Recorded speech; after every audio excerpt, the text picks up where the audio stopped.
Tanghali po sa ating lahat kay Kuya Ricardo Kanyamo. No, thank you kuya ha. Kaka-unlock mo sa ano namin. Ilang karatilya buhangin ito kuya? 4. Tapos ang painsan mo? Kalahating karatilya. Ang molasses mo? 1/4. 1/4 liter. Tapos ang ilang timba na tubig kuya? 2 ka balde. 2 timba na balde ang halo ni kuya. Commercial po ito na hollow block number 4. Tapos ilang sakong simento kuya? Isa ka bag. Isang bag na simento, type 1 po, Portland cement. Tapos ilang piraso ang palabas kuya? 140. So ulitin ko po, ang ginagawa ni kuya, commercial po na hollow blocks, number 4 po siya. Ang ratio po ng buhangin dito, 4 na karatilya na buhangin.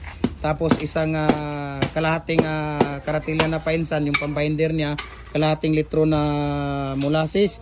Tapos 2 timba na tubig, 140 pieces po ang palabas ni Kuya Ricardo. So sino pang hindi nakapag-like at follow sa Facebook page natin, follow na po kayo. Jim Hardware and Coco Lumber ang concrete products, Balulang branch, Jim Hardware and Coco Lumber, Tambo Magasandig at Jim Hardware and Coco Lumber, Kanituan branch, Jim Hardware and Coco Lumber, Tambo Magasandig branch, saka sa ating YouTube channel, Felix Tan Pagikan Jr., saka sa ating Facebook personal account, Felix Tan Pagikan Jr., saka sa ating Instagram, Felix_Pagikan 2000 na yan. Thank you so much kuya, and God bless po sa ating lahat, sa ating mga followers. Maraming salamat sa patuloy ninyong pagsubaybay at like sa ating video. Ayan.